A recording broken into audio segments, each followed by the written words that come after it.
Meeting number 151 of the Standing Committee on Finance, and welcome everybody to this session. So it's great to be back, and I see that everybody is here in person today. I believe everybody is a veteran to this committee, although we do have one new member, and we have Pat Kelly has joined our committee. And welcome, Pat. Great to have you. Great to have you here. We do have our witnesses, though, are all virtual today. And before I begin, I'd ask that all in-person participants, although they're not here, to read the guidelines written on the updated cards on the table. Ask the clerk, do they have those, the witnesses? They would have known. They don't need them? Okay. So these measures are in place to help prevent audio feedback incidents and to protect the health and safety of all participants, including the interpreters. You'll also notice a QR code on the card, which links to a short awareness video. Today's meeting is taking place in a hybrid format. All witnesses have completed the required connection tests in advance of the meeting. Although, members, we are having some technical difficulties, I'll let you know with some of the witnesses, and those are trying to be worked out before we get into their opening statements and then into questions. I would like to remind participants of the following points. Please wait until I recognize you by name before speaking. All comments should be addressed through the chair. Members, please raise your hand if you wish to speak, whether participating in person or via Zoom. The clerk and I will manage the speaking order as best we can. And now, pursuant to Standing Order 108, Bracket 2, and the motion adopted by the committee today is resuming its study on the changes to capital gains and corresponding measures announced in Budget 2024. Now, I'd like to welcome our witnesses. And as I said, they are virtual, so you'll find them on the screen. From the Canadian Centre for Policy Alternatives, we have the senior economist, Mark Lee, joining us. Welcome. And from the Confédération des Syndicats Nationaux, we have advisory economist, François Bélanger, as well as Treasurer Yvonne Duceppe is joining us. From the Fédération des Chambres de Commerce du Québec, Vice President of Public and Economic Affairs, Philippe Noël. As well, joining Philippe is the Economic Advisor, Hubert Rioux. And our witness from Now Housing is President Matt Luberts, who is also joining us. He is connected? Okay, great. Okay, so witnesses, you'll have up to 5 minutes for opening remarks, and then we will proceed to the rounds of questions. And so at this time, I'll welcome our first witness to make those opening remarks. And we are starting with the Canadian Centre for Policy Alternatives, and that is Mr. Mark Lee, please. Hi, thank you, Mr. Chair. And thank you to the committee for the invitation to speak before you. I'd like to speak to the support the budget's move to increase the inclusion rate for capital gains to 66.7% for gains larger than $250,000. I'd like to make 5 points. First, in my view, the inequality of income and wealth in Canada is too high. A fair and decent society should have neither extreme of obscene wealth nor desperate poverty. Progressive income taxation, in particular taxation of the wealthiest, is a central means by which we can reduce inequality, provide adequate shared public infrastructure and services, and create opportunities for all to live a decent life. This is reflected in the tax principle of vertical equity, that those with greater ability to pay should pay a greater share of their income in taxes. And this fairness by design is best implemented at the federal level. Second, the unequal tax treatment of capital and labor income exacerbates inequality and is part of the problem. My recent tax incidence study with D.T. Cochrane, Canada's shift to a more regressive tax system, found that federal taxes are progressive up to the middle of the distribution, then flatten out, but are regressive at the top. That is, effective tax rates fall as income rises. Someone in the 9th income decile paid an average of 21.8% in federal taxes in 2022, and this fell to 14.2% for the top 1% of earners. Our study points to the role of non-taxed and lightly taxed sources of income, capital gains in particular, for regressive tax incidence at the top of the income distribution. A fair tax system should reflect an individual's actual command over resources. The tax principle of horizontal equity is that two people with the same amount of income pay the same rate of tax, regardless of the source of that income. In the words of the Carter Commission, Royal Commission on Taxation in the late 1960s, the phrase was, "A buck is a buck." Preferential treatment of capital gains is costly to government. Federal tax expenditures for the partial inclusion of capital gains are estimated at $23 billion in 2024 by Finance Canada, plus another $2 billion for the lifetime capital gains exemption. A range of other provisions already address particular circumstances for farms and fishing properties and small business shares, such as the increased lifetime capital gains exemption to $1.25 million and reserve provision for spreading gains over multiple years when transferring to a child, broadly defined. While modest, the capital gains change in the budget is expected to raise $18 billion over the next 5 years. Fourth, the capital gains change is very narrowly targeted. Capital gains in excess of $250,000 in a tax year are highly concentrated at the very top of the income distribution. The higher marginal rate will be paid by only the 40,000 or so highest income individuals. Even with the 2024 change, the income from buying and selling assets will be taxed less than from working. Fifth, the benefits assumed from privileging capital gains are vastly overstated. Preferential treatment of capital income has been justified as providing a stronger incentive for investment. Economists like to think of investment in terms of increases in the capital stock of machinery and equipment or buildings, whereas much of the capital gains talking about are largely on speculative holdings of real estate and financial assets. If you want a better way of incentivizing real investment, you'd be better off going for investment tax credits than trying to do so through capital gains exemptions. If anything, Canada's stronger periods of economic and productivity growth were during periods when the inclusion rate was higher than the current 50%. And to the extent that additional taxation of capital income provides revenues that are spent on public services, investments, and jobs, as is the current case, this will be pro-growth. So in conclusion, a fair tax system should be progressive and broad in its consideration of taxable income. Raising the inclusion rate for capital gains above $250,000 is a small step towards a more fair tax system.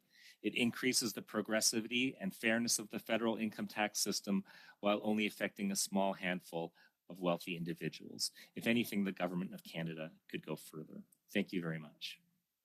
Well, thank you, Mr. Lee. And now we'll hear some remarks from the Confédération des Syndicats Nationaux. And Monsieur Duceppe, please. Yes, thank you very much for inviting us here this afternoon, Chair, if I can call you that. I would like to mention that the CSN represents 300,000 members throughout Canada in a variety of activities. First off, I would like to tell you that we are in favor of the proposal that has been made by the government to tax more on capital gains. What we have seen is this. The government, well beyond looking for supplementary revenues, is there to provide social programs and meet the needs of the population. That can be applied to all Canadians, no matter what jurisdiction. It is, in general, what governments are supposed to do. We have mentioned in the past that investments in housing and also the period of the black hole when somebody has EI and has to wait, transfers, common transportation, mass transit, public services that are enjoyed by all Canadians. All of that taken together can be done but it costs revenue. We know in the CSN realize that the capital gains inclusion of from 50 to 66.6% is a step in the right direction, and we could even go further if need be, if there is a greater need for services to be provided to the Canadian population. But that also affects corporations. I have heard people say that there are fewer individual taxpayers. It can also have an effect on corporations. This is something that affects tax policy. It's very important because we have to be able to counter inequality. There's the 1% of the richest in the population that keeps getting richer. How do they do that? Through tax measures, through financial measures. Their assets, their financial assets are set up in such a way that it allows this, and that, to our mind, promotes speculation, unfortunately. It's when you think in terms of investment, my colleague François Bélanger would be able to speak to that better than I can, but it is of concern to us. And there are other matters with respect to funding by the government, the taxing of multinational corporations with a minimum rate. We support the rise in the rate of inclusion to 66.6%. Thank you. Thank you, Mr. Duceppe. And now we will go to the Fédération des chambres de commerce du Québec. Delivering some opening remarks. Oui, merci beaucoup. Bonjour.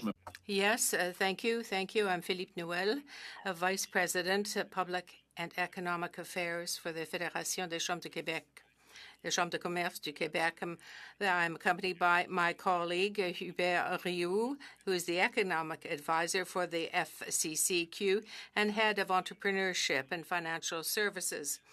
As a reminder, I just want to say that we have 120 chambers of commerce and more than 1,000 corporate members, which we represent. And that represents 45,000 businesses. We are the largest chamber of commerce in Quebec, and we are also a federation. I want to be able to explain our concern to you with respect to the capital gains inclusion rate, and that that increase is important. I say concern, but I could also mention the grumbling and I would say stupefaction that many people felt when many entrepreneurs realized that they would be penalized even more. It would seem that there's no logic behind this increase.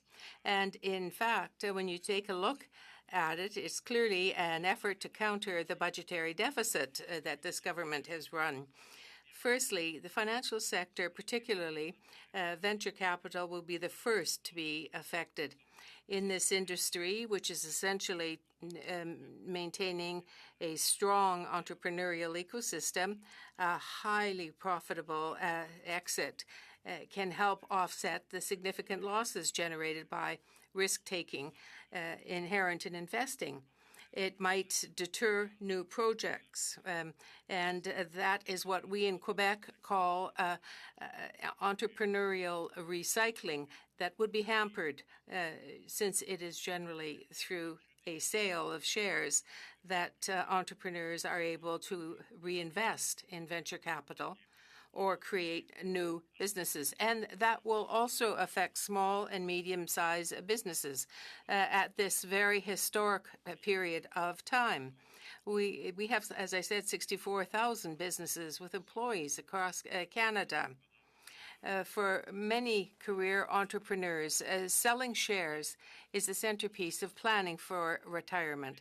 Yet, the proposed measure will have the effect of penalizing, in particular, those who have been most successful in growing their businesses.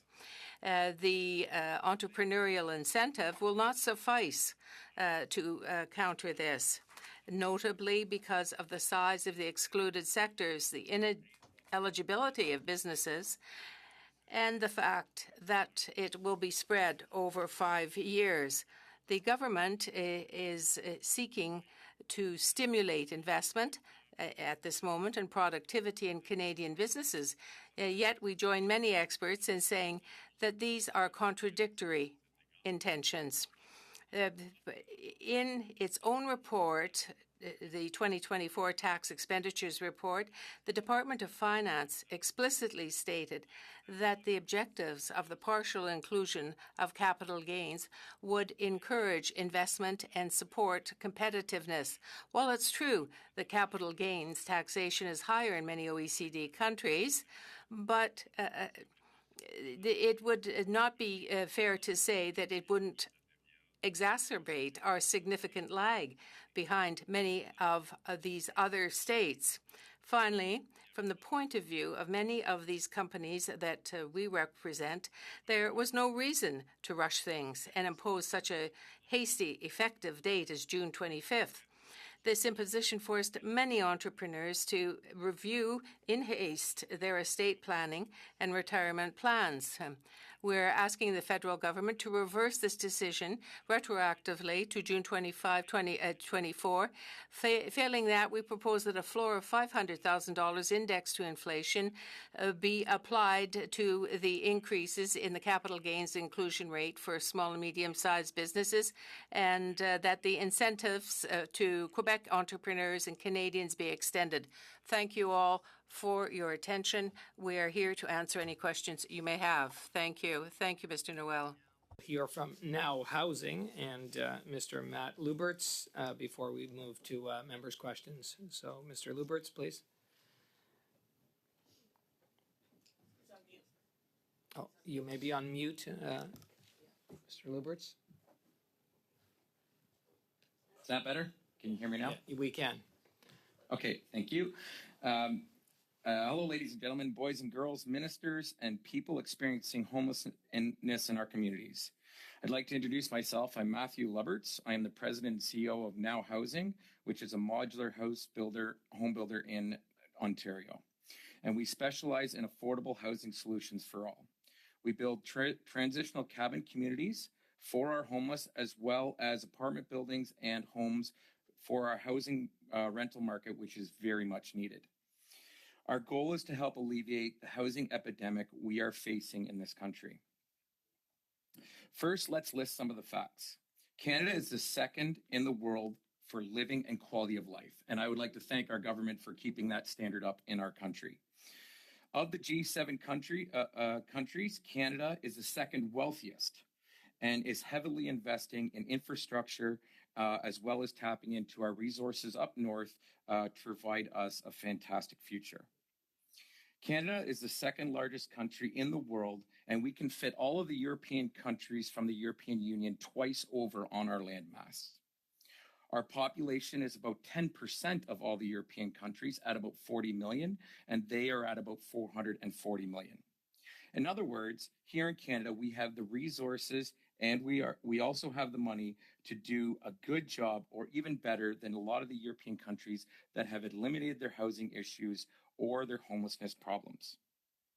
What are some of the problems we are facing? There's two that I'm going to touch on today, and that is housing and taxes. Housing, we have all heard of someone facing housing issues with either finding a home or being able to keep their home, which is currently a huge problem in our country. Down payments for housing in our country are anywhere from $100,000 to $200,000 for the average home. The cost of rents have soared to over $2,000 for any rental unit in most metropolitan areas. This is putting a lot of citizens of our country out of their homes and on the streets, which is causing a lot of mental health and addiction issues. with this, and this is overwhelming many of the communities in every corner of our country. With these tax sites, such as capital gains tax, we are pushing away investors and investment that is desperately needed for housing projects of all sizes, causing delays and canceling them altogether, creating a much greater housing problem. CMHC reports that we are in need of 3.5 million homes by 2031. So what do we do? A possible solution. Let me ask you a question. What do you drive for a car, and how much did you pay for it? Approximately $40,000 to $50,000. What would happen if you built that car in your driveway with all the specs and the quality control that we see in a factory? It would cost you millions to produce it the same way. But this is exactly what we do with our homes. We take the materials, the tools, the labor. Point of order, Mr. Chair. The bells are ringing. I do see the lights. Yeah, the bells are ringing, members. So, so would we like to allow for UC to finish the thing? Okay. You may continue, Mr. Lubbers. Okay, sorry. Please. Yeah. Yeah. Building housing in apartments this way is inefficient and wasteful the way we do it in our way we do it now with taking our materials, tools, and labor out to a construction site. One of the ways to possibly solve this is build our housing like cars. This would greatly increase the speed, cost, and reduce the cost and wastefulness of building homes. I would like to thank Ontario for making a huge investment in our EV market of over $30 billion to bring in the EV companies to build more electric vehicles. But it's this same type of investment that we need in our housing markets to provide the workers needed and the labor force needed for these EV plants. This capital gains tax will drive away investors and investment in our housing market, which provides a lot less financial incentives to our entrepreneurs who have the skills to help us with our housing dilemma. To build 30.5 million homes by 2031, that CMH announced in report, we need investors, entrepreneurs, home builders of all sizes to work with all levels of government to help solve these problems. We need everyone, from mom and pop all the way up to big industrial factories. We need the government to get on board with investment and incentives, not more tax hikes. This is a step in the wrong direction. I'd like to thank you guys for the invitation, all the ministers here for the invitation to speak today. And I would like to thank the government for its continued investment in our future through the billions of dollars it's put in the EV plants and in our northern communities to help us tap into our vast many resources. Thank you. Well, thank you, Mr. Lubbers, and thank you to all our witnesses for your opening statements. As you heard, bells are ringing here in the House of Commons, and that means that we do have a vote. We don't have a lot of time. It's just 15-minute bells. We're already down to about 10 minutes, members. What I suggest is that we break, as has been agreed with all the whips. We need 10 minutes to get there. We got to vote, and then the ability to get back. And we will get back to our witnesses. But I do want to inform the witnesses about this interruption, and then we will get back to members' questions once we return. Thank you, and we are now suspended.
we're back, and thank you to our witnesses for waiting patiently for the members as we got the vote done.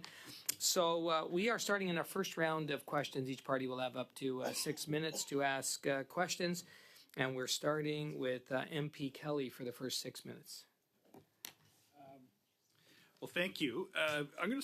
I'll start with Mr. Lubert's about with Now Housing. So how will the increase of the inclusion rate affect investment with your business and the products that you wish to produce? Well, one of the things we're trying to do is build a new factory and to find investors to come into an agreement with us with some of the tax rates that are tax hikes that have been presented with the capital gains tax. We are finding it much harder to find investors, even local investors, to invest in some of the things we are trying to do, not just from a factory point of view, but also a project point of view. Some of the large construction projects we've worked with developers on have margins of profits of 3 to 5%. And when the capital gains tax is raised, even though it's only on the profit side, it brings their margins down and they end up shelving the projects. Okay, so you described the shortage of housing in Canada and the housing crisis that this shortage creates. So we actually need investment in housing. We can't be chasing investment out of housing. So it's your testimony that this inclusion rate increase will decrease the investment in housing and therefore decrease or fail to increase the supply of housing. Is that what I hear from you? That's basically part of it. Yes, that's correct. What does that do? How does that affect employment? What will that do to the workers? Well, so for instance, in our case, with trying to build a new factory and expand our operations, which would then create more jobs, has now been limited or is backed off, and we are unable to build because as an entrepreneur in this country and in the province of Ontario, we rely on a lot of the investors or private lenders to get behind us to be able to invest with us so that they can make their profits. And whether it's selling their stocks or like the actual investment in the property with the raise of the capital gains tax, this limits their margins when they're looking at their performance. So in other words, a prospective investor, when having to choose between maybe something they're invested in currently and shifting capital, the triggers of this tax increase would make it that much harder for you to attract new investment to your enterprise. Yeah, 100%. That's correct. All right, thanks. I'd like to move to Monsieur Noël de la Chambre de Commerce du Québec. Can you talked about venture capital? Maybe take a little bit of, I'll give you a moment if you want to expand on how the increase of the inclusion rate will affect investment in new startups and new technology in Canada.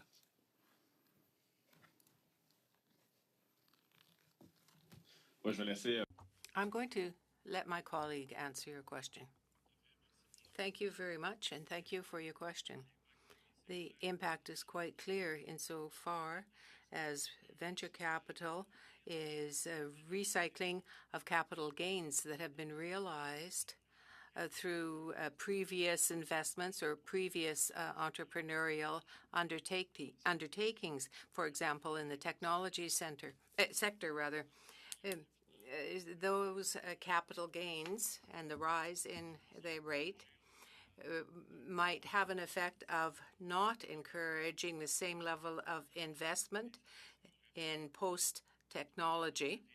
And at the time of realizing that capital gains, it could constitute an obstacle, a blockage in the terms of what these startup companies are actually doing in terms of investment, and it might lead to a splitting up of their resources that could have been used for diversification in technological sectors and in their entrepreneurial ventures. on the timing. Mr. Noel, you mentioned the curious timing of this tax announcement. It was telegraphed in a budget, but not to take effect until June. It's unusual in a budget to sort of give people that are able to a chance to beat an incoming tax. The only sort of reason to do that I could think of would be to create a temporary bump in the government's revenue. But we still don't even have enabling legislation on this. It was announced in the budget. There was a Ways and Means motion in June, and this strange timing of it coming into force. Can you comment on the timing of this proposal from the government?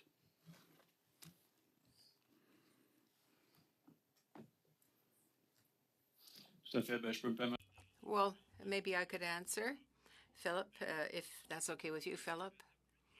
If it's been more than 20 years that the inclusion rate, capital gains inclusion rate, has not been changed in Canada. What was the logic for changing it now? Why would capital gains that have accumulated significantly for an entrepreneur, why would it suddenly have to be raised after 20 years? That's the first question we wondered about. And secondly, once in 1972, when capital gains was introduced in Canada, before that new tax was put in place, there were exemptions for the gains and for the intergenerational transfer of assets. This now seems unfair to us. With respect to timing as well, something else, the small and medium-sized businesses in Canada, over the course of the past year, there has been a rise in insolvability over the past 12 months, I say. And given the data that was given to us by the Bank of Canada, there are historically low numbers in comparison with the numbers of the past 25 years. So this timing is a problem for us. Why was the inclusion rate raised at that moment? To MP Baker, please. Thanks very much, Chair, and thank you to all our witnesses. It's not often that I have another Yvan on the panel, so from one Yvan to another, I think that's where I'll focus my questions to Monsieur Duceppe. Monsieur Duceppe, j'aimerais vous demander quelques questions. I'd like to ask you a couple of questions, Mr. Duceppe, about your presentation. You spoke about the needs of your members, of the workers. You spoke about the difficulty people have in finding housing, other priorities as well. Can you repeat for us, just to highlight these matters, what are the priorities for your members in terms of this tax change, and how could it have been better done, better invested to solve the high priority problems of your members?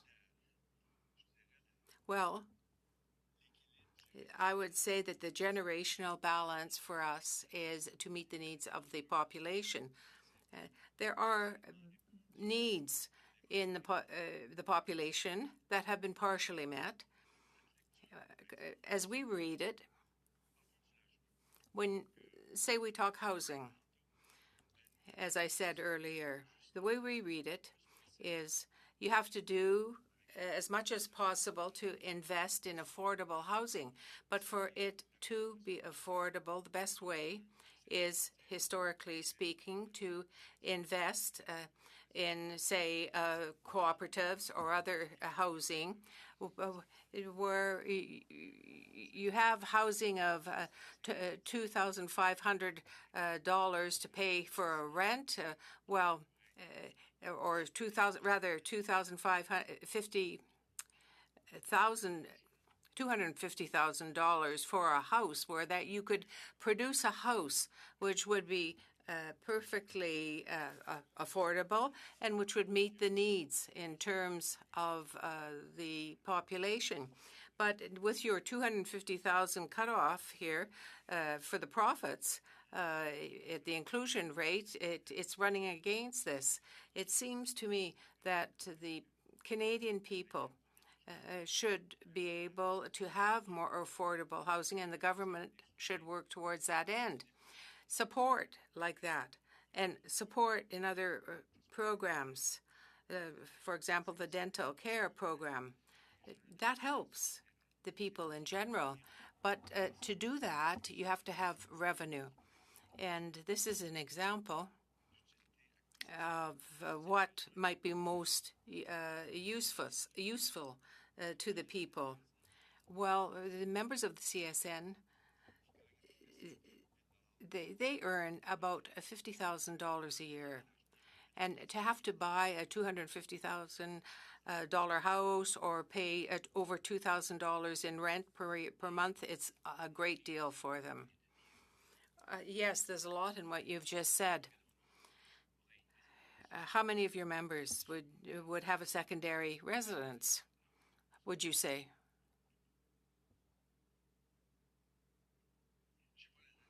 I don't have any data on that, but from what I understand, I can't say, but it would be a very, very small proportion of our members.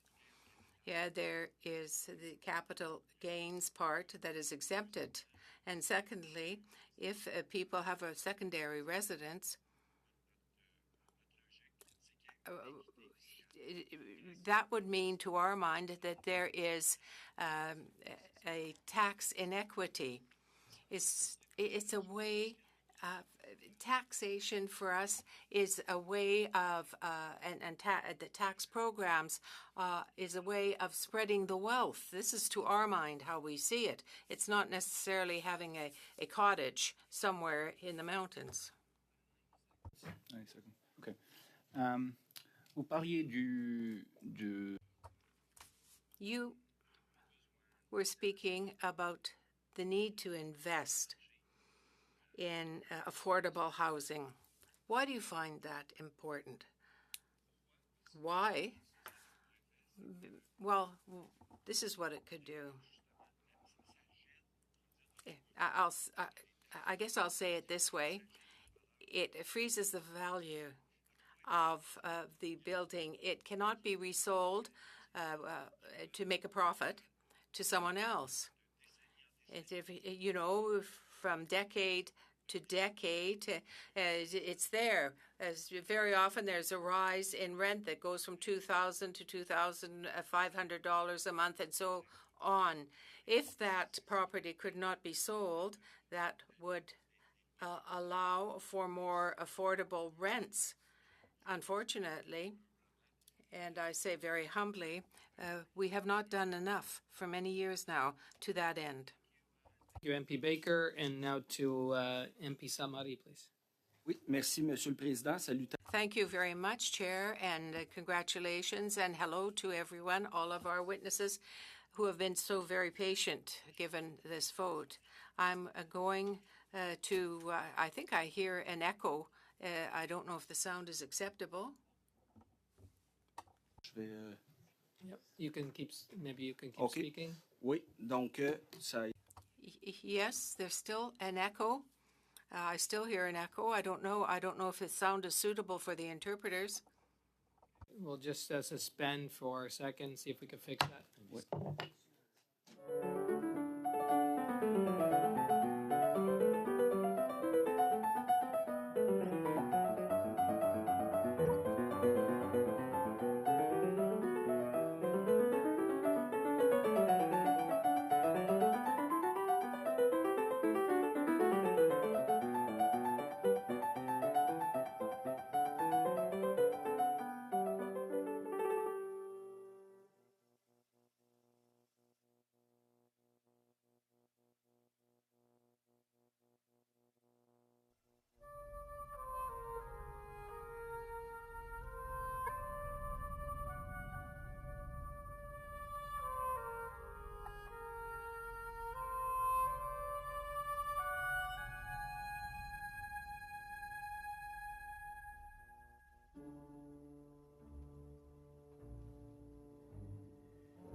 progressive system without penalizing the economy. For example, without penalizing venture capitalists, how can it be done? When you look at the cumulative exemption, 1 million, which is employed after 25 million, deployed rather after 25 million, and then what has been said by our witnesses about what is earned by Canadian workers. Is this sufficient for small and medium-sized businesses?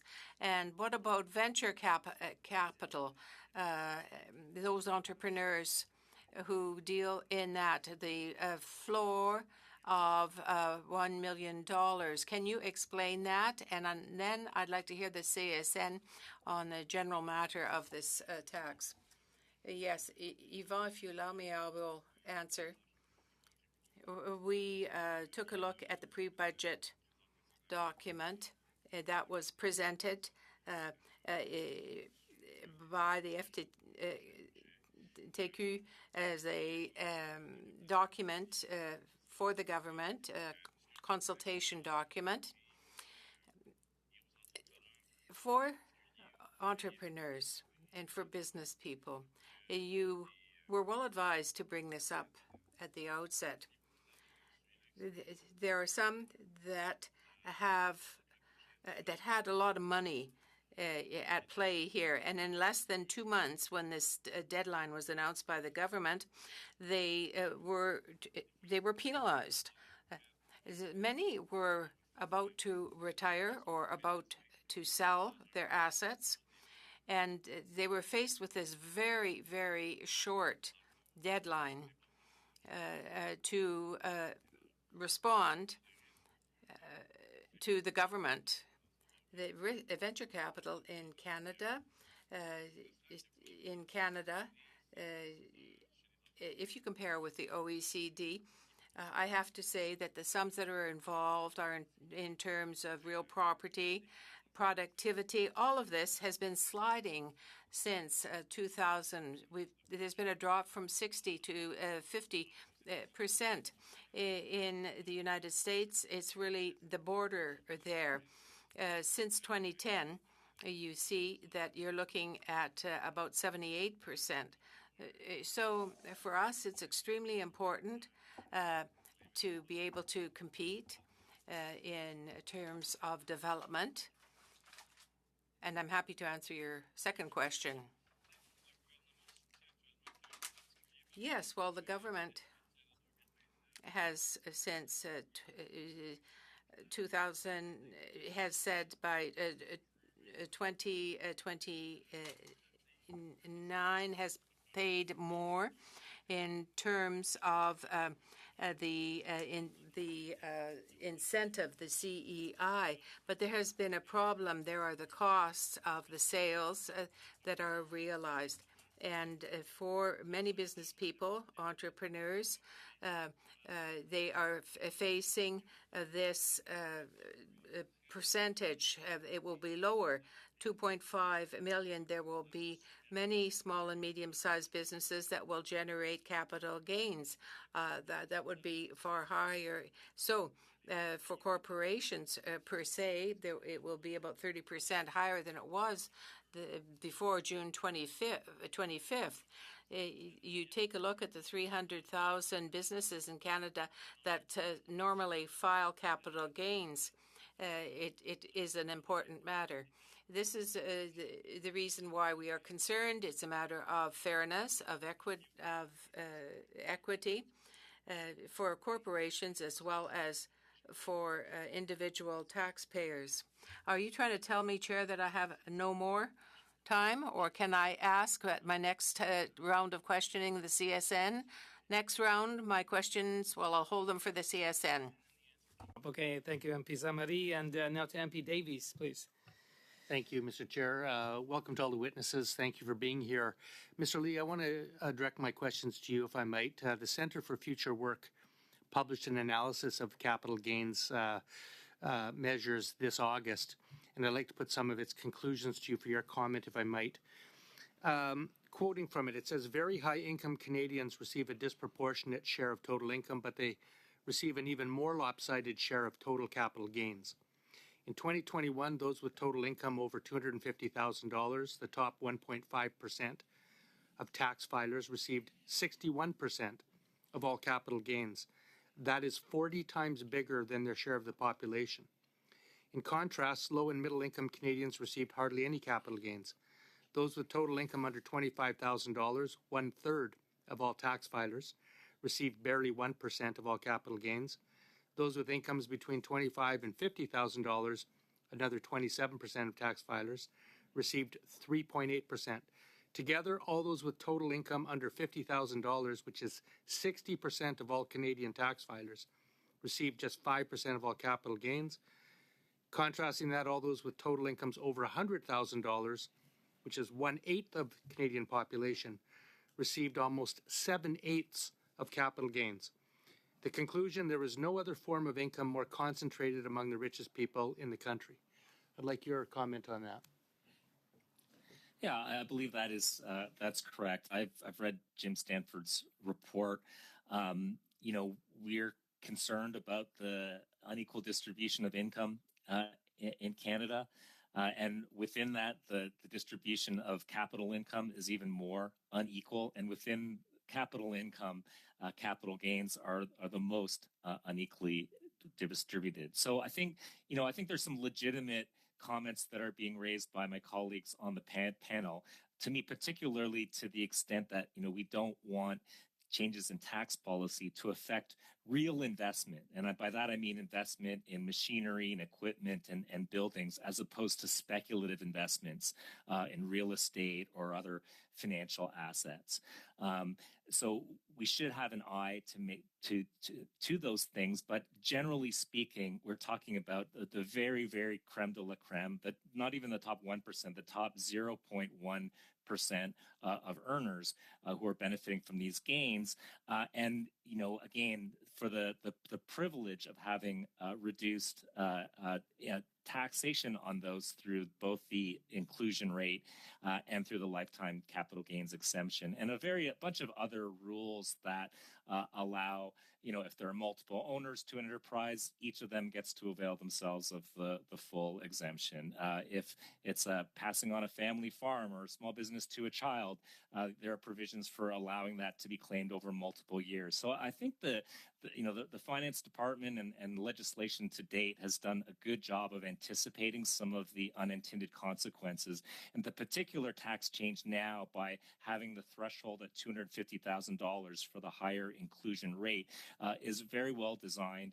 There's a great study in the Canadian Tax Journal by Reese Kesselman, who unfortunately passed away earlier this year and didn't get to see essentially his proposal get adopted as federal government policy. And he was recommending a second-tier rate of inclusion rate of 75%, so higher than the current. If I might, I want to turn to sort of the impact of this on business investment, because there's been some concern. You kind of anticipated where I was going. Again, quoting from the report, it says, capital gains taxes and other business taxes, like the corporate income tax rate, have been reduced dramatically since the turn of the century. Yet business capital spending has declined substantially under these lower tax rates. Spending on tangible machinery and equipment by Canadian businesses averaged around 6% of Canadian GDP until 2000, when the capital gains inclusion rate was reduced from 75% to 50%. Since then, machinery and equipment investment has declined steadily. Business spending on intangible innovations such as R&D, computer software, etc., has also stagnated. It nearly doubled as a share of GDP in the 1990s, when the inclusion rate was 75%, but has not grown since. Have you seen any data, Mr. Lee, that suggests that increasing the capital gains inclusion rate will lead to a reduced business investment, or is the opposite the case? Well, I think, as I was noting in my remarks, to the extent that you are taxing capital income and spending that on public services, jobs, infrastructure, then you're going to have actually a pro-growth orientation to that policy. My sense is that a lot of the arguments that have been made during kind of the neoliberal era of tax reforms, particularly in the 1990s and early 2000s, have largely been chasing microeconomic efficiency gains in the name of boosting productivity or economic growth. And by and large, those misunderstand the overall process of investment and what drives that. So, we should be mindful of some of the concerns that have been raised, but, I'm not seeing, any evidence that that's actually the case, particularly in an area like housing, as has been raised. There are a lot of different factors that drive investment in housing, and housing investment is down right now, primarily because interest rates are up, but also, the cost of construction is up, the cost of land is up. There are, municipal fees that need to be paid, and then there are developer profits that need to be made on top of all that.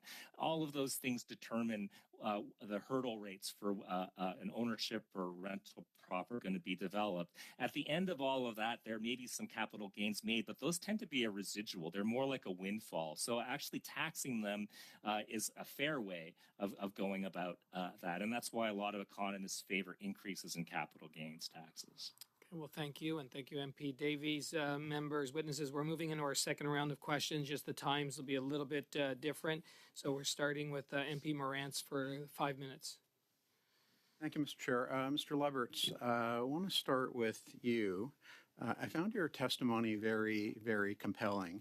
And one thing that's clear to me is that although the Liberals and the NDP claim to care about building more affordable housing, it's clear that they couldn't care less about it. Because if they really cared about it, they would adjust the tax system to encourage companies like yours to build more affordable housing. Instead, what they've done is the exact opposite. Would you agree? To some extent, yes. I think there's a lot of problems on a few different levels of government, but from the federal government point of view, I don't think there has been enough investment at all into the affordable housing areas. And according to your testimony, increasing the capital gains tax makes it worse, correct? It does. Yeah, that's correct. I can give you like an example. There's some developers I work with, and they build large high-rise apartment buildings, and their profit margins are like 3 to 5%.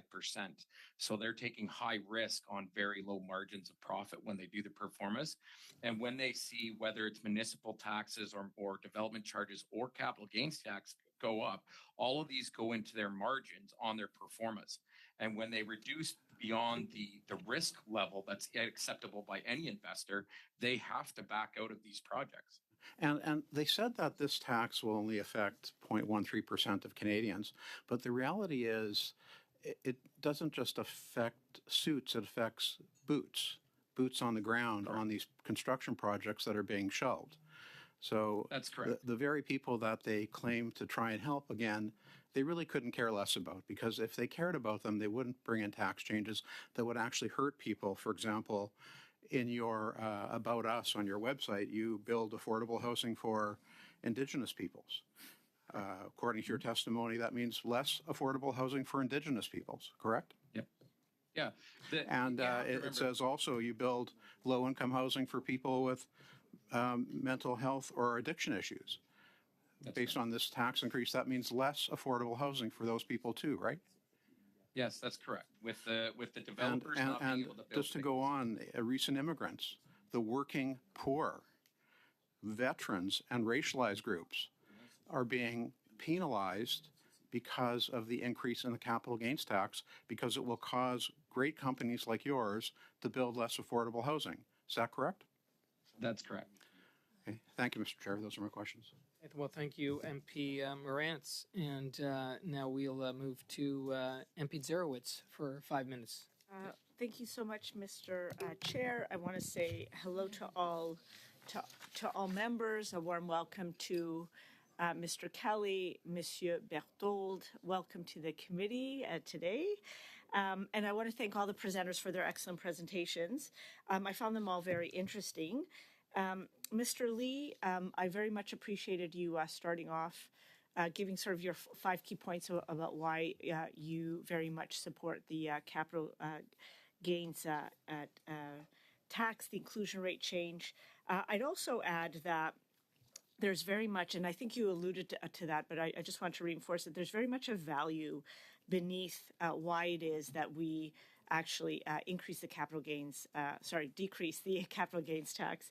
It's because we're trying to reduce inequality, and we want to try to make sure that we are actually giving more money that's to the younger generation and taking from the older, better incomed and wealthier Canadians. And I think you very much have articulated that well. Now, Mr. Luberts had indicated in answer to some questions, he said the capital gains tax would stop housing investment and there would be some correspondingly less jobs for Canadians. How would you respond to that, Mr. Lee? I mean, like I said, there are a number of reasons for investment in housing.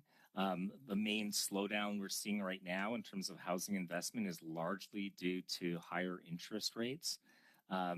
These are like the big macro factors that are driving housing investment. One of the challenges that we're facing around housing here where I live in Vancouver and British Columbia more broadly is just simply the cost of building housing. It's a lot. When you have to buy land and you have to pay for construction and interest rates and other fees, just to break even on a rental property is about $2,000 a month. So that's without any profit at all. So if we're trying to rely on the for-profit housing development sector to build affordable housing for us, it's just not really possible simply because of the math of the cost of construction. So we've been emphasizing much more that we need a generational build of non-market housing, which can be built at lower break-even rents for rental properties because you're taking developer profits out of the equation. And then you don't have to worry about this funny calculus about whether developers think that having to pay slightly more tax on various capital gains way down the road will affect the decision making. You're directly building the housing that is needed by Canadians. So I think that's kind of the better way of looking at that. I mean, I've been looking at housing as an issue for 8 years. I've published a lot. We have a big report coming out tomorrow with recommendations for local, provincial, and federal governments around next steps for next generation housing policies. And the capital gains inclusion rate, has never come up. Okay, I very much appreciate that. That was a very appreciated answer, and I also appreciate your comments about more nonprofit housing, and so very much a big proponent for that. The next question I have is, I know that some professionals incorporate to get tax and liability benefits, whether it's your doctors or plumbers or other professions.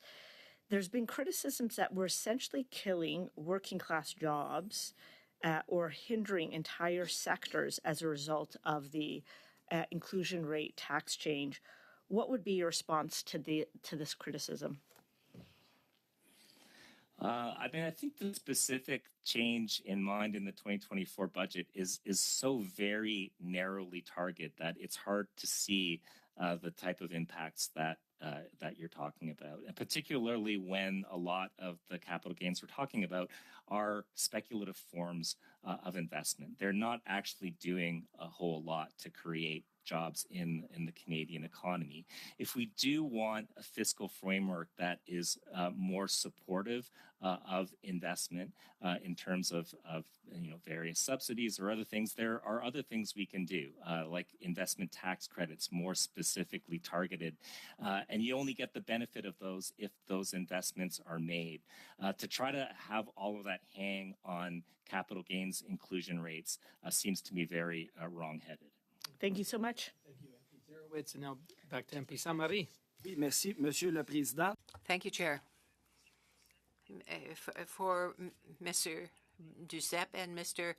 Bélanger, I don't know if you had the opportunity to look at the document called Aux Entreprises, and if you have any type of comments to make about that. So if you do have them, I'd like to hear them. I'll let François answer. I'd just like to mention that, historically speaking, when it was 50%, it was the solution to get more investment in Canada. But in any case, I'm going to let Francois answer for me.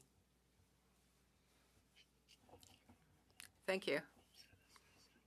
At the CSN, we have used the analysis that Mr. Jim Stanford at the Center for Future Work produced. That analysis it was founded on 2021 data, tax data supplied by Stats Canada.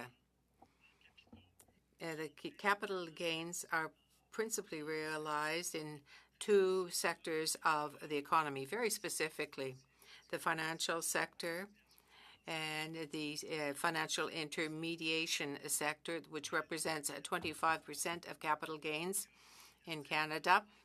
But We're going to need you just to move your mic, your boom on your microphone a little up between your nose and your mouth. Yes, that's good. Okay, thanks. Yeah, you're welcome. It's just the lack of experience. Sorry. No, it's great. So, okay. Thank you. So, donc, so as I was saying, did you hear what I said up to now? I hope you hit it. Okay. It wasn't inaudible? All right. The biggest sector is the financial sector, the financial mediation in particular, and sales, resales, very quickly to take advantage of rising prices, and that has led to very significant profit. And the real economy, the production economy, productivity, all of that allied with it, that contributes directly to a type of financialization of the economy.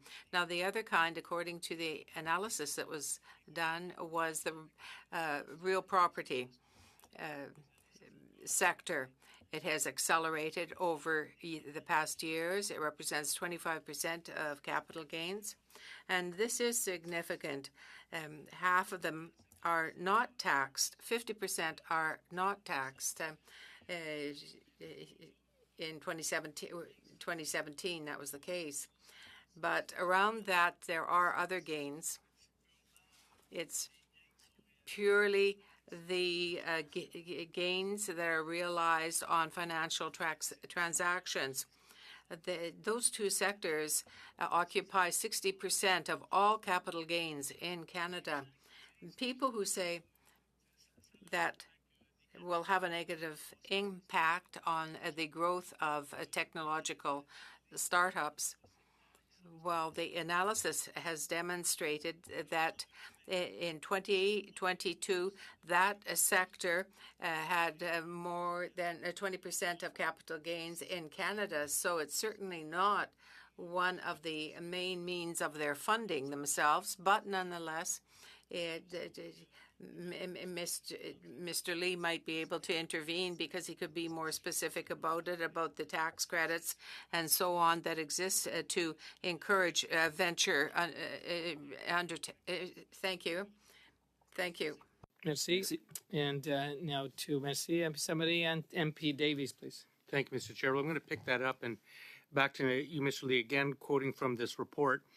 It says, since the introduction of capital gains taxes in 1972, the federal government has adjusted the inclusion rate on capital gains several times, lifting it from 50% to 66.7% and then to 75%, and then reducing it in reverse increments. I would note, by the way, that both of those increases to 66 and then 75% were done by Conservative. The Mulroney government increased the capital gains inclusion rate. And he found there is no evidence of a predictable impact of capital gains inclusion on the rate of investment by Canadian businesses in new technology, whether tangible machinery and equipment or intangible investments in research and intellectual property. Ironically, both types of business technology investment increased after the capital gains tax was introduced, first at the 50% inclusion, and then it increased again when the rate was raised to 66.7%. The conclusion is the strongest sustained technology investment recorded in Canada was in the period from 1988 through 2000 when the inclusion rate was either 66.7% or 75%. Mr. Lee, can you help us understand that? Yeah, I mean, I think Jim Stanford in that case, I mean, he didn't do a regression analysis to try to find all of the possible explanatory variables. I mean, what he's pointing out is that there's no prima facie case that that lowering the inclusion rate led to increased business investment, and vice versa in the times when the inclusion rate was. I just want to jump in and just piece. ask you, Mr. Lee, on jobs. It says the biggest recipients of corporate capital gains in general have been very poor job creation records. In the last 5 years, the two biggest recipients, which is miscellaneous intermediation and real estate, received over half of all corporate capital gains, but created no net new jobs. Can you explain what you know, if anything, about the impact on the capital gains inclusion rates and job creation? Yeah, I think it's related to my comments earlier that a lot of capital gains as realized are from speculative activities that don't improve our productivity and our long-term economic prospects. In some cases, financial intermediation, there's a lot of literature in recent years through Joseph Stiglitz, Mariana Mazzucato, who largely see the growing profits in the financial sector as almost being parasitic on the real economy, and that to the extent that these types of provisions encourage capital into more speculative forms of activity as opposed to real investment that builds our productivity over the long run, investment in machinery and equipment, factories, buildings, and that sort of thing, then that's problematic. So we should be careful to distinguish those, particularly because economists have a very specific definition of what they're talking about when they say investment. It's very different than investment on the front page of the Globe and Mail, which tends to be much more about speculation in financial assets and real estate. Thank you. Thank you, MP Davies. And now to MP Berthold, and welcome to our committee. Merci beaucoup, Monsieur Fonseca. Merci beaucoup à tous mes collègues. Thank you, and thank you to all my colleagues who welcomed me here today. I hope you'll be as happy with me after I ask my questions. For the witnesses, so that they understand why I'm here today, it's because I'm in a riding which is a rural one, a tourism area, Lac Mégantic, l'Érable in the Appalaches area. We have mountains, we have lakes, and there are a lot of chalets, cottages all around, and there's a lot of summer resorts that are there. And so you can, if you came, you would see how beautiful it is in our area. But there is in La Beauce area that was in the past, it was a mining area. There were small and medium-sized businesses there. But I can tell you, with this change, I've never had so much reaction in my constituency office as I have had for the change in the inclusion rate. Mr. Noel, you for the Saguenay region and for other areas in Quebec, in the House, they passed the Ways and Means motion to put in place this change in the capital gains rate, the inclusion rate. Can you tell me, each of you, how this has affected the economy in your area? Yes, I can say that it is a summering area. There's been a lot of negative reaction from our chambers of commerce and from small and medium-sized businesses. It was quite contrary. They were quite contrary to the incentives that were in place for their own businesses. I heard that the level of investment in that area was quite low, and that is not a situation that will improve matters. It's not going to help businesses to get on their feet again, this change.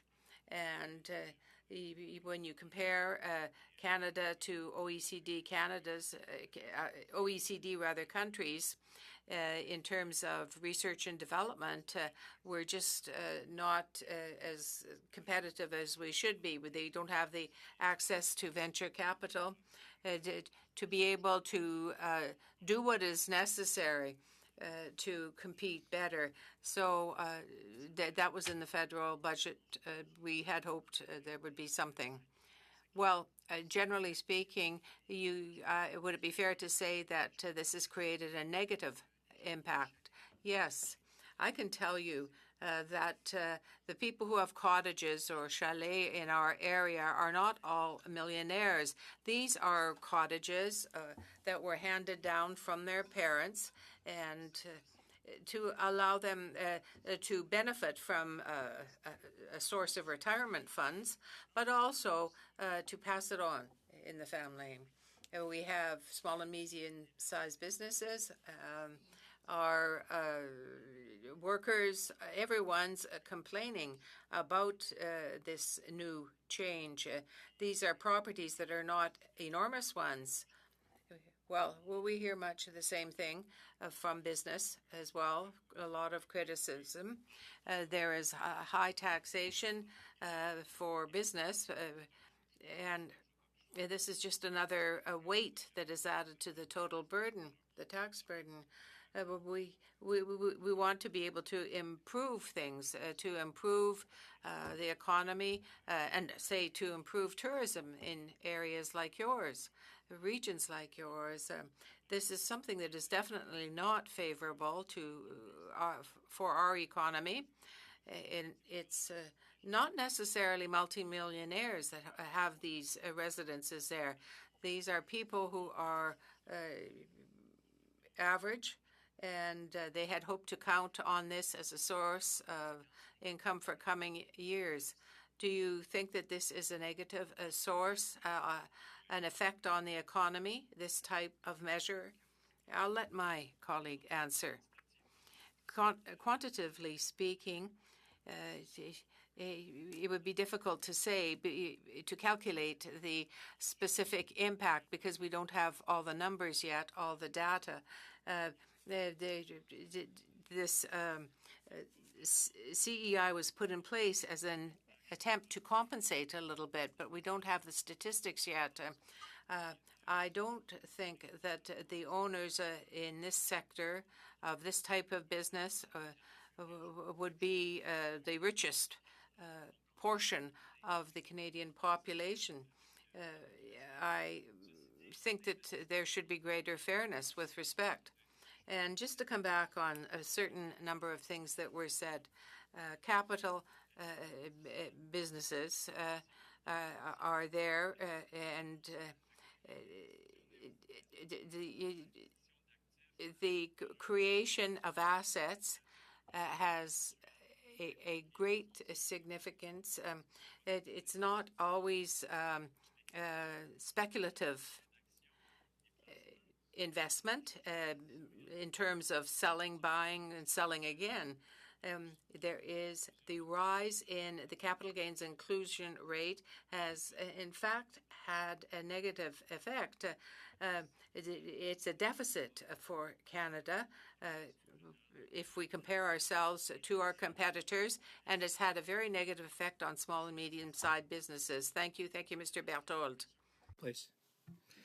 Thank you, Chair, and welcome to the witnesses. Bienvenue. First, I'd like to just comment on today. We know that Canadians over the last several years have faced a very high cost of living due to global inflation. I know that many of the residents in my riding have voiced those concerns, and it was obviously very good, solid economic news to have the inflation rate at 2% come in today. It's at the bank's target, and it has been within the bank's target range all of 2024. We have seen 3 rate cuts, cumulatively 75 basis points. And as an economist, and as my personal opinion, this sets the Bank up, the Bank of Canada, to pursue further rate cuts. And I think we've achieved what's called a soft landing in economic terms. Rates will be coming down, and Canadian families know that, and it's a good thing to do. We have much more work to do. We've got to make sure we take care of all Canadians. and that confidence continues to increase. With that, Chair, I'd like to now turn to the subject matter at hand here on the capital gains front, and specifically the inclusion rate. And I thank you, gentlemen, for your viewpoints. As we know, our tax system is designed to raise revenue to pay for services and programs that Canadians depend on, be it old age security, be it today the Canada Child Benefit or the National Early Learning Daycare Plan.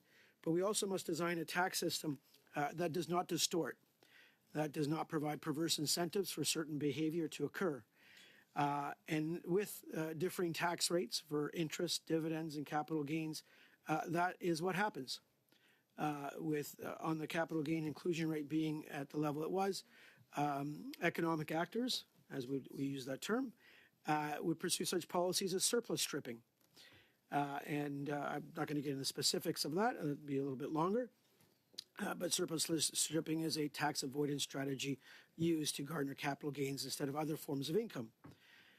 We need to have a tax system that promotes fairness, promotes neutrality or integration. And the step we've taken on the increase to the capital gains inclusion rate is something that answers and does all those to a certain extent. What we don't want is a system, again, that purports to have provides incentives for tax avoidance strategies to take place, distorts economic activity, and leads to an extreme accumulation and concentration of wealth. That is not good for our society. That is not good for our children. That is not the Canada I fundamentally believe in.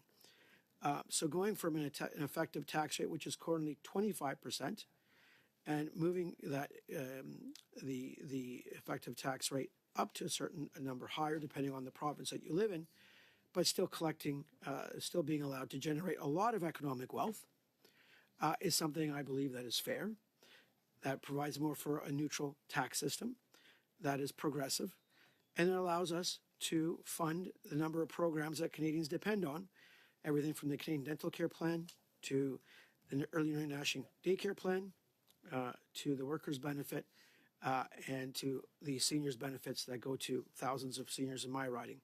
So with that, I do have a question for Mark Lee. Would you not agree that the inclusion rate change results in a more progressive, fair, and neutral tax system?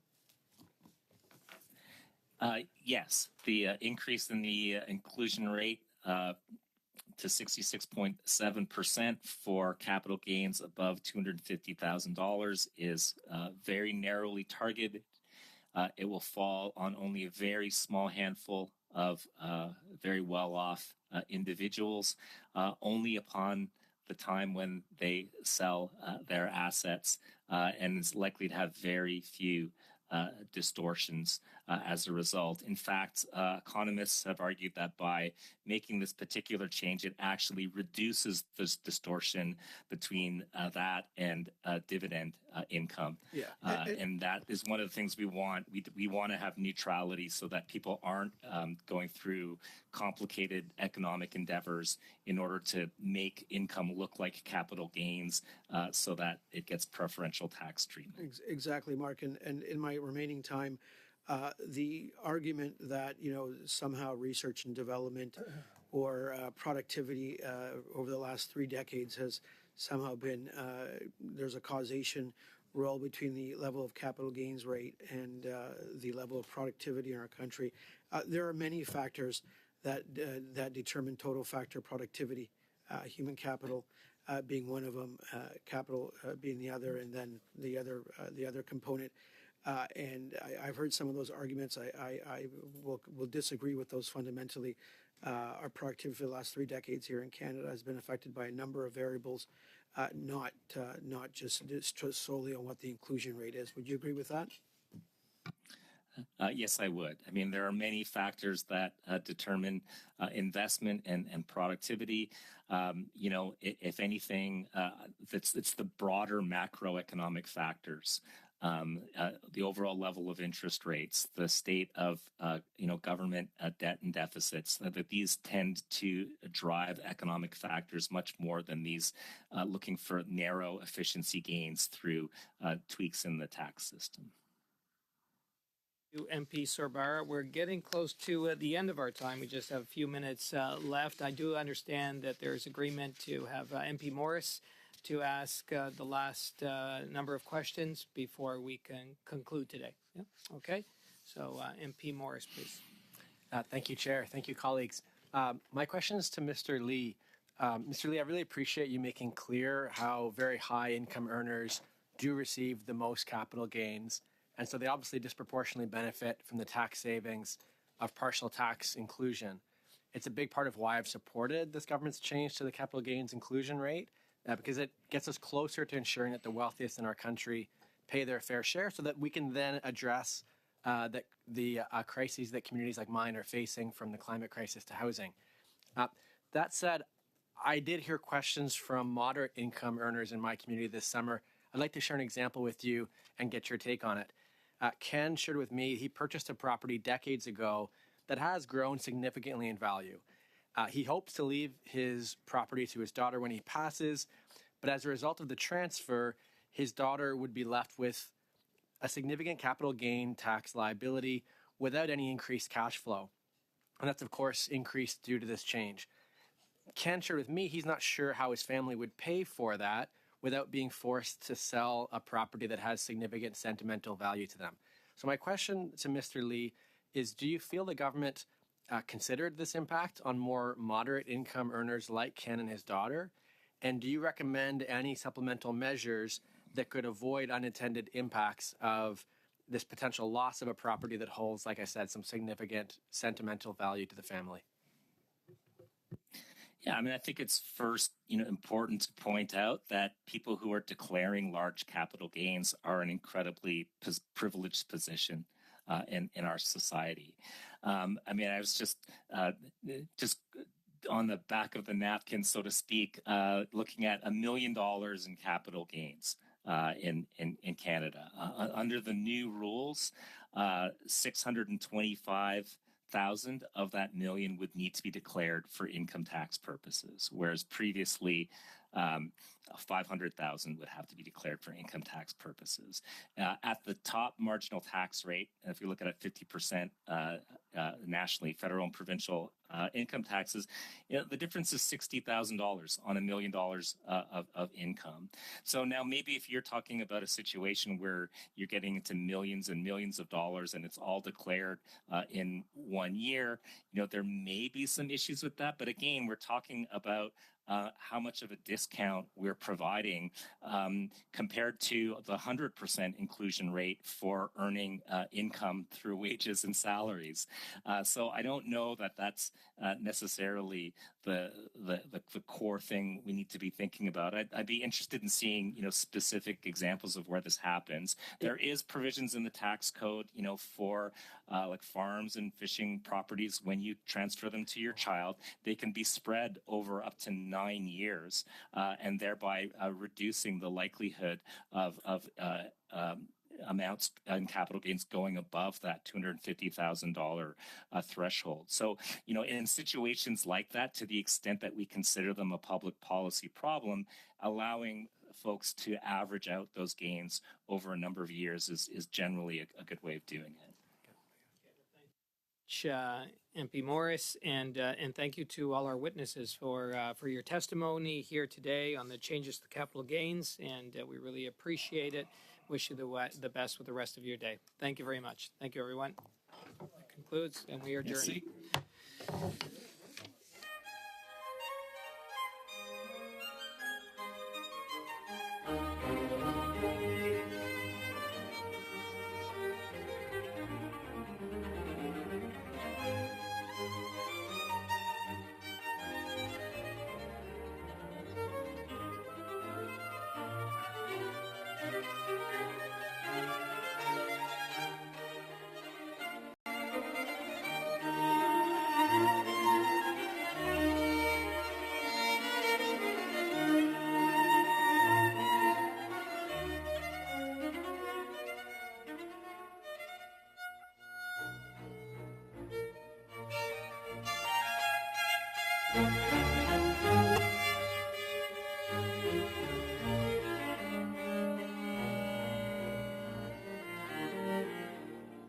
Thank you.